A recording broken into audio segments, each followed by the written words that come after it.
ರೈತರು ಹಾಗೂ ಸರ್ಕಾರದ ಮೇಲೆ ವಕ್ಫ್ ಆಸ್ತಿ ಕಣ್ಣು ಬಿದ್ದಿರುವಂತಹ ವಿಚಾರ ಕಳೆದ 4-5 ತಿಂಗಳಿಂದ ಸುದ್ದಿಯಲ್ಲಿದೆ. ಈ ವಿಚಾರಕ್ಕೆ ಸಂಬಂಧಪಟ್ಟಂತೆ ಶ್ರೀರಂಗಪಟ್ಟಣದಲ್ಲಿ ಏನಾಗ್ತಾ ಇದೆ ಅನ್ನೋದರ ಡೀಟೇಲ್ಸ್ ಇವಾಗ ಕೊಡ್ತಾ ಇದ್ದೀವಿ. ಇವತ್ತು ಮಂಡ್ಯದ ಶ್ರೀರಂಗಪಟ್ಟಣದ ಟೌನ್ ಬಂದ್ಗೆ ಕರೆ ಕೊಡಲಾಗಿದೆ. 50ಕ್ಕೂ ಹೆಚ್ಚು ರೈತರ ಆರ್ಟಿಸಿಗಳಲ್ಲಿ ವಕ್ಫ್ ಜಮೀನು ಇದು ಅಂತ ಉಲ್ಲೇಖ ಆಗ್ಬಿಟ್ಟಿದೆ. ಪುರಾತತ್ವ ಇಲಾಖೆ ಕಟ್ಟಡ, ಸಾರ್ವಜನಿಕ ಪಾರ್ಕ್ನಲ್ಲೂ ವಕ್ಫ್ ಅಂತ ನಮೂದಾಗಿದೆ. ಋಣ ಕಾಲಂನಲ್ಲಿ ಕರ್ನಾಟಕ ರಾಜ್ಯ ವಕ್ಫ್ ಮಂಡಳಿ ಅಂತ ಉಲ್ಲೇಖ ಆಗಿದೆ. ಹೀಗಾಗಿ ಭೂ ದಾಖಲೆಗಳಲ್ಲಿ ವಕ್ಫ್ ಹೆಸರನ್ನ ತೆಗಿಬೇಕು ಅಂತ ಉಲ್ಲೇಖಿಸಿ ರೈತರು ಬಂದ್ಗೆ ಕರೆ ಕೊಟ್ಟಿದ್ದಾರೆ. ಈಗಾಗಲೇ ನಾವು ಗಮನಿಸ್ತಾ ಇದ್ವಿ, ಆರಂಭಿಕ ಹಂತದಲ್ಲಿ ವಕ್ಫ್ ಅನ್ನುವಂತಹ ಪೆಡಂಭೂತ ಹಬ್ಬಿದ್ದು ಉತ್ತರ ಕರ್ನಾಟಕ ಭಾಗದಲ್ಲಿ. ನಂತರ ನೋಡ್ತಾ ಇದ್ದ ಹಾಗೆ ಅದು ರಾಜ್ಯದ ವಿವಿಧ ಜಿಲ್ಲೆಗಳಲ್ಲೂ ಹಬ್ಬಿ ಕಂಡೋರ ಭೂಮಿಗೆ ಬೇಲಿ ಸುತ್ತುವಂತಹ ಕೆಲಸ ಮಾಡ್ತಾ ಇದೆ ಅನ್ನುವಂತಹ ವಿಚಾರವನ್ನು ನಾವು ಹೇಳಿದ್ವಿ.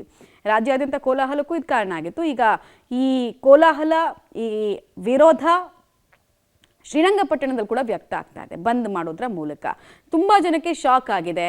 RTCಗಳನ್ನ ಪಾಪ ಲೋನ್ಗೋ ಇನ್ನೊಂದು ಯಾವುದೋ ಪರ್ಪಸ್ಗೆ ಅಂತ ತೆಗೆಸಿದಾಗ ಅದರಲ್ಲಿ ವಕ್ಫ್ ಅಂತ ನಮೂದಾದಾಗ ಹೆಂಗಾಗತ್ತೆ, ಹೀಗಾಗಿ ಆಕ್ರೋಶ ವ್ಯಕ್ತ ಆಗ್ತಿದೆ.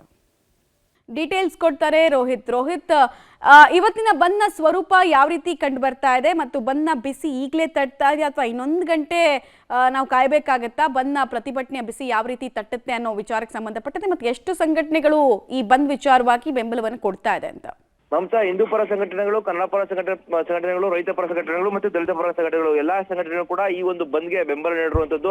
ಅಂದ್ರೆ ವಕ್ಫ್ ವಿವಾದ ಏನಿದೆ ಆ ನಿಟ್ಟಿನಲ್ಲಿ ಶ್ರೀರಂಗಪಟ್ಟಣದ ಅಪಾರ ಆಸ್ತಿ, ಅಂದ್ರೆ ರೈತರ ಆಸ್ತಿ ಆಗ್ಬೋದು ಮತ್ತೆ ಒಂದಷ್ಟು ಸರ್ಕಾರಿ ಆಸ್ತಿಗಳೆಲ್ಲವೂ ಕೂಡ ವಕ್ಫ್ ಅಂತೇಳಿ ಕೂಡ ನಮೂದನೆ ಆಗಿರುವಂತದ್ದು. ಈ ನಿಟ್ಟಿನಲ್ಲಿ ರೈತರು ಕೂಡ ಒಂದು ಲೋನ್ ತಗೊಳ್ಳೋಕ್ಕೂ ಕೂಡ ಆಗ್ತಾ ಇಲ್ಲ. ಆ ನಿಟ್ಟಿನಲ್ಲಿ ಇದನ್ನ ಖಂಡಿಸಿ ಇವತ್ತು ಶ್ರೀರಂಗಪಟ್ಟಣ ಬಂದ್ಗೆ ಕರೆ ನೀಡಿರುವಂತದ್ದು. ಸದ್ಯದ ಪರಿಸ್ಥಿತಿಯನ್ನು ಗಮನಿಸಿದ್ರೆ ಅಂಗಡಿ ಮುಗ್ಗಟ್ಟುಗಳೆಲ್ಲವೂ ಕೂಡ ಬಂದಿದೆ.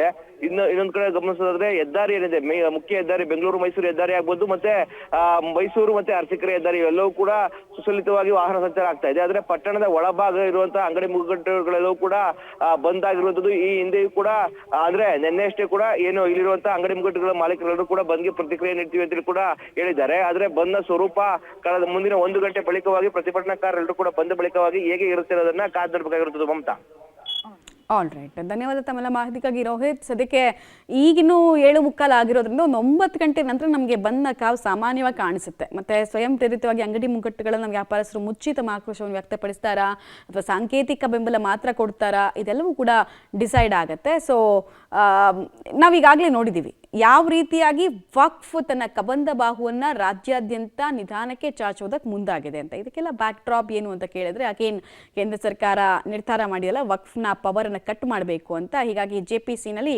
ಕಂಪ್ಲೀಟ್ ಆಗಿ ಈ ವಿಚಾರವಾಗಿ ಅಧ್ಯಯನಗಳಾಗ್ತಾ ಇದೆ. ಈ ಟೈಮ್ನಲ್ಲಿ ಎಲ್ಲ ಕಡೆ ಗೊತ್ತಾಗ್ತಾ ಇದೆ ಯಾವ ರೀತಿ ವಕ್ಫ್ ಕಂಡೋರ ಭೂಮಿಯನ್ನು ನುಂಗೋದಕ್ಕೆ ಮುಂದಾಗಿದೆ ಅಂತ.